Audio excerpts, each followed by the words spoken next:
The Kenya Open Golf Championship is one of Kenya's longest-running international sporting event. Since 1967, it has continued to attract the best Kenyan golfing talent and golfing stars from around the globe. 50 years of the Kenya Open for me is a significant milestone. I think it reflects the faith that the union had in starting the Kenya Open as an international event, and that we've been able to be doing it for 50 years and reach where we are, I think is a reflection of the faith that the founding fathers of the Kenya Golf Union had in this particular event. The region's top professional golf championship was first played at Muthaiga Golf Club and for many years after formed part of an African tour spanning several African countries including Kenya. The timing of the tour coincided with the winter months in Europe, and European-based golf professionals used this tour to work on their skill. Local members of the Kenyan golf clubs and players would pick up these professionals from the airport, host them in their homes, take them on safaris, and show them our rich heritage. It's probably from this experience that the safari tour got its name. We'll make sure that we'll take you to the game park, we'll put you in the best lodges, and you will have an experience that you will remember all your life.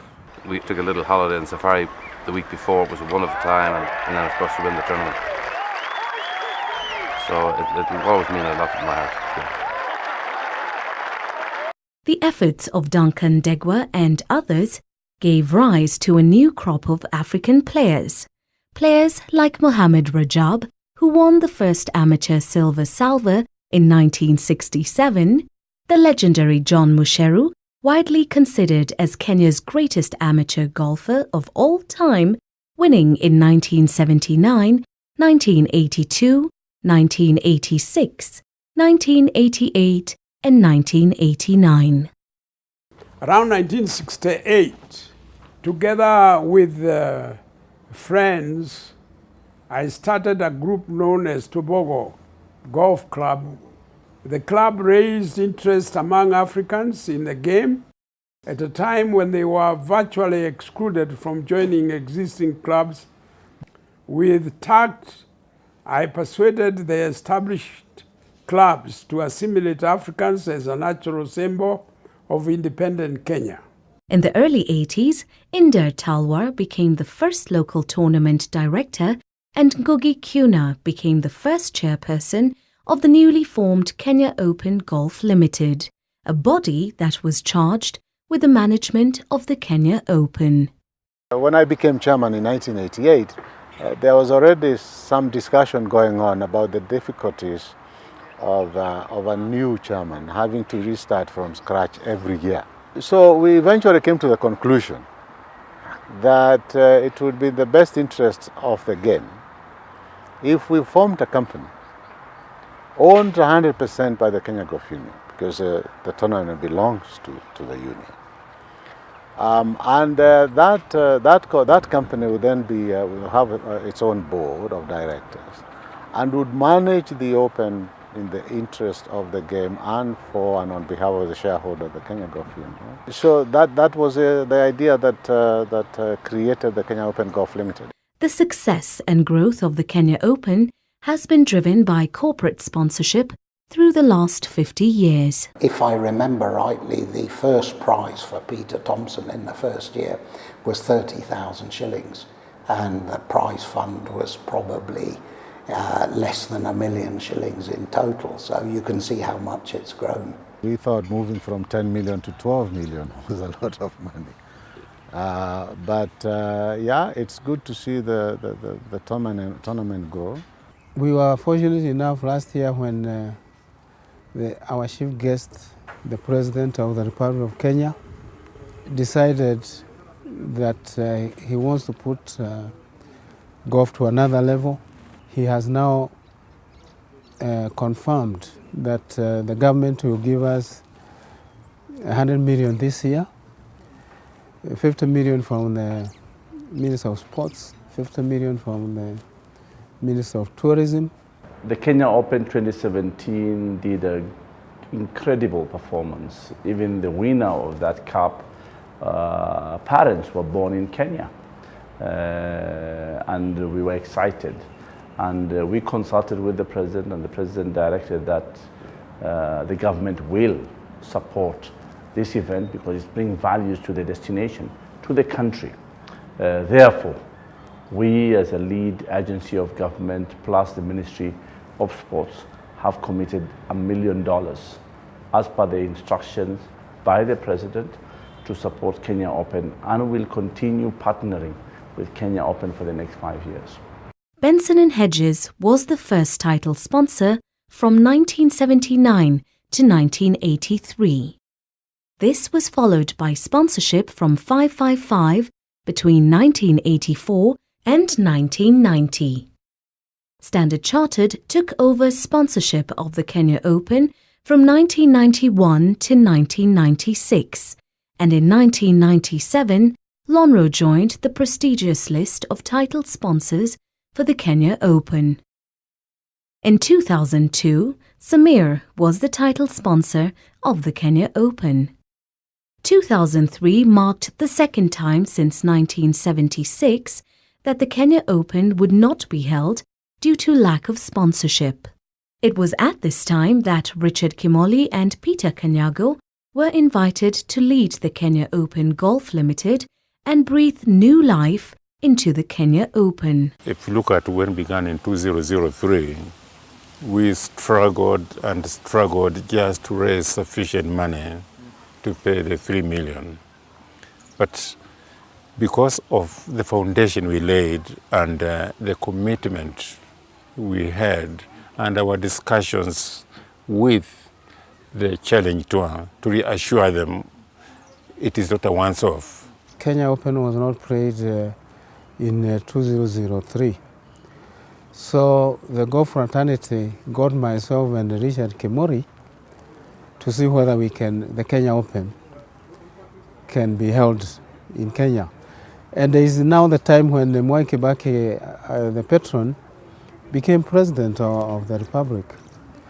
So we were very keen to look for sponsorships. But to start with, we could not get a lot of money. The following year, 2004, the Kenya Open moved to the Karen Country Club, and Zimbabwe's Mark Kayo was the winner.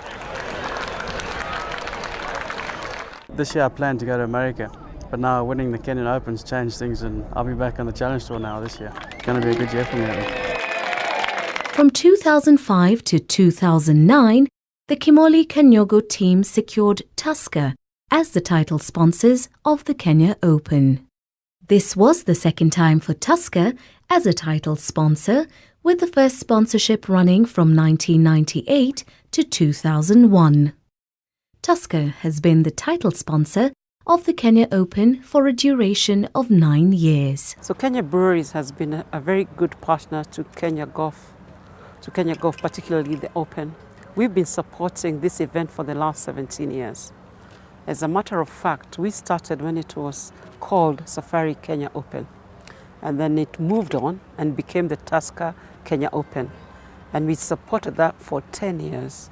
The Barclays Bank of Kenya has been the official title sponsor of the Kenya Open from 2011 to 2015, and this sponsorship was renewed for a further period of 3 years to run from 2016 to 2018, making them the longest-running consecutive title sponsor of the Kenya Open. We committed as a country and as a business that we wanted to raise the profile of golf in Kenya. The prize money is now over 500,000 euros. That should make it exciting to any golfer to come here and vie for that prize. And it's now the richest prize on the European Challenge Tour, which in itself speaks for how seriously we take this as an event. So I would urge people to come in, try and qualify, if it's not this year, for future years, because the government has now sponsored another $1 million a year for the next 5 years. Other notable sponsors of the Kenya Open include Safaricom, Coca-Cola, MultiChoice, and the Nation Media Group. There has been a notion before that the golf was for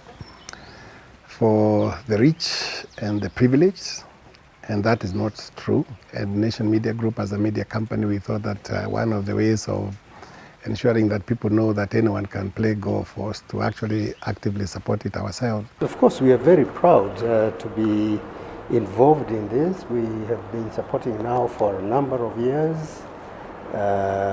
Although we may not be the title sponsor, but we do very, very much like the part that we play because we believe that this is a great sport.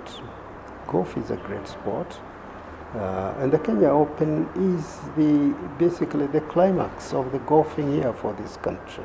In 1991, the Kenya Open was invited to become a member of the European Challenge Tour. It's a cool trip. It is. It's always cool to come to Africa. It's very different from the places we normally go. This development would give local professionals the opportunity to play in other events on the Challenge Tour abroad. With the remarkable growth of the Kenya Open and the success of many international players, Kenya was yet to produce its first Kenyan winner at the Kenya Open. We haven't won, but in 1998 we came oh so close. Jacob Okello, an upcoming golfer who back in 1994 had been crowned the amateur winner of the Kenya Open, put up a spirited fight at the Tusker Kenya Open. At the end of regular play, Jacob Okello and Ricardo Gonzalez were locked in an intense duel for the Kenya Open title, forcing a playoff. Unfortunately, Jacob lost in the ensuing playoff to the Argentinian. It remains the closest a Kenyan has ever come to winning the Kenya Open. Jacob was so near and yet so far. It was a sad day for me. It was a sad day for me. And Ricardo Gonzalez thereafter came into his own also on the European tour. He played also in America and he won many competitions. But he could have relaxed here and given our boy a chance. But remember, that competition was one of the competitions with a score which was only 8 under par. My fondest memory is when a Kenyan was runners-up. We would love to see a Kenyan win. As Muthaiga, we are very happy now that we are the ones who have hosted Kenya Open most of the time. So I think that's another good memory for us in Muthaiga. My fondest memory of Kenya Open is when I finished tied for the winner when I lost on the playoff in 1998. But we're celebrating 50 years. We are hoping that maybe with celebrating 50 years, we'll have a Kenyan winner. Jacob Okello's gallant effort at Muthaiga that sunny afternoon gave hope to many that it was very possible for a Kenyan to win the Kenya Open, and that hope remains alive. Mwaka hii mimi najaribu, mimi sasa ndacheza na hii kwa sababu Kenya Open iko na miaka 50. Tena mimi kuna miaka 50. Sasa mimi najua kama naweza topoa, mimi naweza shinda. We would love to see a Kenyan pro take home the prize, the first prize, which I think would be equivalent of about 10 million Kenya shillings. Let's go out there. Let's give it our best for ourselves, for the nation and for the continent. Let's go there and let's believe ourselves. Presiding over the closing ceremony of the 49th edition of the Kenya Open, His Excellency President Uhuru Kenyatta challenged the Kenyan golfing fraternity, the Ministry of Sports, Culture and the Arts, and the Ministry of Tourism and Wildlife to raise the standards of the Kenya Open Golf Championship and in doing so, catalyze the growth of golf from the junior ranks to the elite amateurs to professional golfers. This is a wonderful game, and I think, as I said last year, it's a game that we want to see more and more young Kenyans participating in. It's a game that teaches discipline. It's a game that teaches honor. It's a game that we would like to see more and more of our young people participate in. And I would urge you, Peter, to see what it is that you can do as a union to see more and more of our young people participating in this event and even encouraging our schools to make it one of their sporting activities. It has been an exciting 50 years for the Kenya Open. Ian Woosnam and Vijay Singh were here. I had a one-on-one interview with Ian Woosnam when he won the Open in 1986. I did an interview with him and he told me how he started as a young player and he struggled to raise some funds to come to the African circuit, and eventually he had to play one event in Wales to win for him to be able to get some money to come. When I interviewed him, he told me now for me, this is, I think, a beginning of major things to come. The great Severiano Ballesteros played and won here, as did his fellow Spaniard, Jose Maria Canizares. We all shed a tear when Ricardo Gonzalez beat Jacob Okello in that thrilling playoff back in 1998. We watched in admiration as Trevor Immelman, who was barely 21, won in the year 2000. I was 19 years old and, I got an invite into the Kenyan Open and went over there and won the tournament, and that got me exempt for the rest of the year on the Challenge Tour. It made a huge difference for me and it really kick-started me to get into that top 15 to get my card. Since then I've been doing okay.